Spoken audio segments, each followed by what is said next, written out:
You wake up on an ordinary morning. The room looks the same. The ceiling above you has not changed.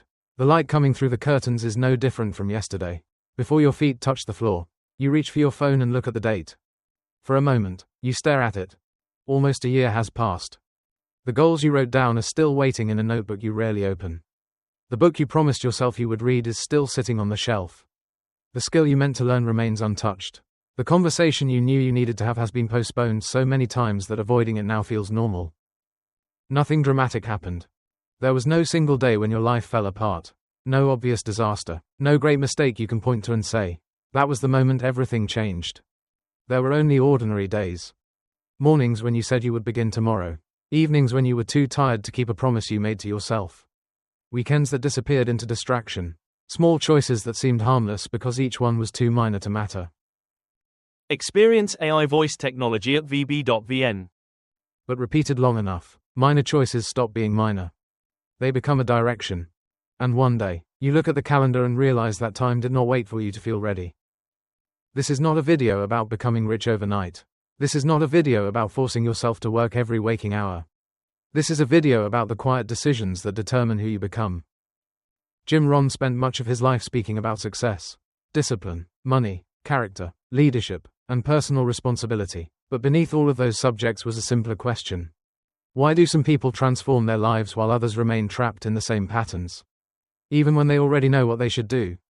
You probably know more than enough to improve some part of your life. You know which habit is draining your time.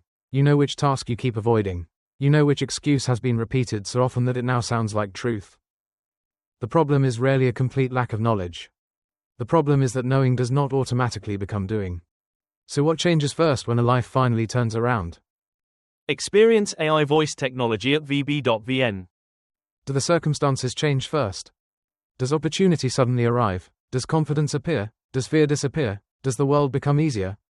Or does something shift inside the person living through those circumstances before anyone else can see it? We will return to that question. Because the answer is hidden inside the ordinary day you are living right now. Most people are not waiting for information. They are waiting for a feeling. They tell themselves they will begin when they have more energy, when work becomes less demanding, when the plan is clearer, when Monday arrives, when the new year begins, when they finally feel motivated. But motivation is unreliable. It visits you without warning and leaves just as quickly. It can make you write 5 pages of goals late at night, then disappear before morning. It can persuade you that a new life is about to begin, while asking nothing from you beyond the excitement of imagining it. For a few hours, possibility feels like progress. But possibility is not progress. Picture a man named Daniel. He is not one specific person, but his situation will feel familiar to millions. Daniel wants a different career.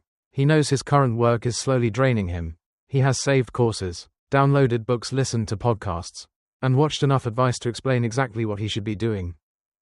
Then an exhausting day arrives. He comes home, sits down, and tells himself he deserves to rest. He watches one episode, then another. He scrolls through his phone. The hour he meant to spend learning disappears. And this is what makes small neglect so dangerous. It rarely punishes you immediately. One missed hour does not destroy a career. One careless meal does not ruin your health. One unnecessary purchase does not create financial trouble. One broken promise does not erase your self-respect. AI voice powered by vb.vn. But the pattern does not remain small. The direction becomes easier to follow because it has become familiar. Daniel keeps waiting for the moment when changing will feel natural. But the longer he waits, the more natural his current life becomes. Here is the part most people miss. Your life is not shaped only by the decisions you make when you feel inspired. It is shaped by the decisions you repeat when nothing inside you feels particularly strong. This is why knowing is not enough. The Greeks had a word that helps explain the difference. Praxis means an idea expressed through action. You may understand the value of discipline. You may agree with every principle you hear. You may even feel deeply moved by it. But until the idea enters your schedule, it has not entered your life. An idea may change your mood for an evening. Practice changes your direction. Jim Rohn often placed personal philosophy at the beginning of the chain. Before the visible result, there is a way of seeing. Before the habit, there is an attitude. Before the attitude, there is an interpretation of what life means and what you believe is possible. AI voice powered by vb.vn. Your personal philosophy is not only what you claim to believe. It is what your repeated choices reveal.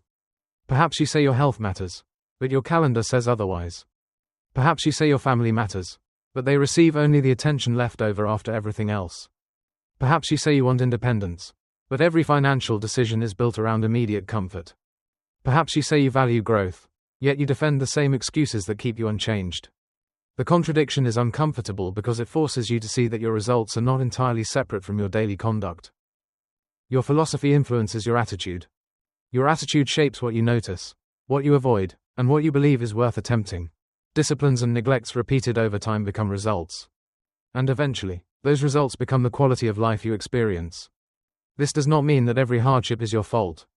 Some people begin with more support, better health, safer surroundings, stronger education, or wider opportunity. Some losses arrive without permission. Markets change, companies fail, illness interrupts plans. Other people make choices that affect you. Personal responsibility does not require you to pretend these realities do not exist. It does not ask you to blame yourself for every wound. It asks you a more useful question. Given what is true, what remains mine to do? That question is quieter than blame. It is also more demanding. Blame allows you to stop at an explanation. Responsibility asks for a response. You may not control what happened, but you still have to decide what happens through you next. You still choose whether pain becomes bitterness, whether disappointment becomes surrender, whether a difficult season becomes an excuse to abandon every standard you once held. Sometimes the part that remains yours is very small. You cannot change the economy, but you can improve a skill. You cannot force someone to respect you, but you can decide what treatment you will continue to accept. You cannot recover yesterday, but you can protect 1 hour today. You cannot guarantee success, but you can become more prepared for opportunity when it arrives. Responsibility begins when you stop demanding control over the whole world and take ownership of the next action that still belongs to you. Synthetic voice by VB.VN. But there is a difference between being responsible for what happened and being responsible for what you do now. The first may belong to someone else. The second is where your freedom begins. If part of Daniel's situation feels familiar, pause for a moment and ask yourself one honest question. What is one promise you have been postponing keeping with yourself? Not a perfect life plan, not a dramatic reinvention, just one promise you already know matters. Write it in the comments if you are ready to name it. And if you value quiet conversations about philosophy, psychology, and the inner work behind a meaningful life, consider subscribing. Because the ideas that change us are rarely the ones we hear once. They are the ones we return to until they become part of how we live. That is what happened when Jim Rohn met Earl Shoaff. Ron was 25 years old. He was not yet the man whose ideas would later reach millions of people. He was not standing on a stage. He was not teaching others about discipline, character, or personal growth. He was trying to understand why his own life was not moving in the direction he wanted. Shoaff did not begin by promising him a secret method. He began by changing where Ron placed his attention. But Shoaff directed Ron toward a harder question. What if the first change had to happen in the person asking? What if the problem was not only what life was offering, but what you were prepared to do with what life offered? This shift may sound simple, but it changes the entire structure of responsibility. You stop asking only how much you can receive. You begin asking how much value you can create. You stop waiting for confidence to arrive. You begin building the skills that make confidence more reasonable. You stop measuring your future only by present conditions. You begin measuring it by the person you are becoming inside those conditions. Imagine two people working in the same company during a difficult economic year. They receive the same warning. Sales are falling, budgets are being reduced, promotions are frozen, nobody knows how secure the next 12 months will be. The first person becomes consumed by uncertainty. Every conversation turns into a complaint. Every meeting becomes proof that management is failing. Every evening is spent reading bad news and repeating the same fear. The second person feels the same fear. She does not pretend the situation is safe. She does not cover uncertainty with forced optimism. She accepts that the season is difficult. Then she asks what remains hers to do. This audio is synthesized using AI technology from VB.VN. She updates her skills. She begins speaking with people outside her immediate department. She studies how the company actually makes money. She reduces unnecessary spending. She improves the quality of her work, not because she believes effort guarantees security, but because preparation gives her more choices. Both people live through the same winter, but they do not enter the next season as the same person. This was one of the strongest themes in Jim Rohn's philosophy. You may not control the season, but But you can change how you prepare for it. You cannot command winter to leave early. You can repair the roof. You can store food. You can learn how to survive the cold. You can refuse to waste the summer. But it runs deeper than that. Discipline does not only change what you produce. It changes what you believe about yourself. Picture someone who decides to walk for 20 minutes every morning. The first morning is unremarkable. The person simply puts on a pair of shoes and walks. The next morning, there is resistance. The bed is warm, the weather is unpleasant, the mind offers a reasonable excuse. Missing one day will not matter. And in one sense, that is true. One missed walk will not destroy a life. This audio is synthesized using AI technology from VB.VN. But the deeper question is not only what missing the walk does to the body. It is what breaking the promise teaches the mind. Each time you keep a private commitment, you create evidence. Evidence that your word has weight. Evidence that discomfort does not control every choice. Evidence that you can act before you feel ready. Evidence that the person making the plan and the person living the day can become the same person.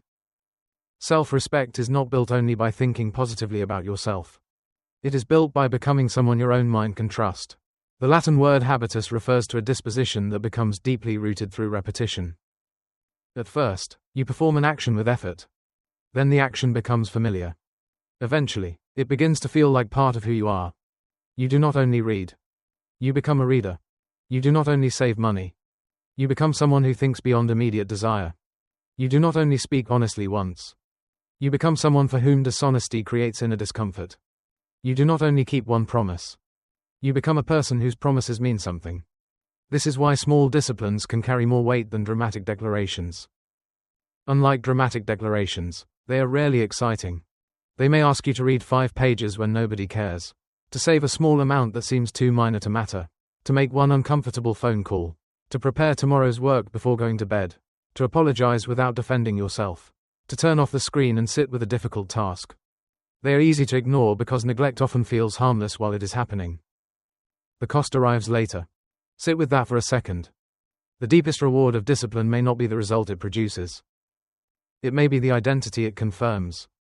And that identity matters far beyond personal goals. Consider a manager who wants a more responsible team.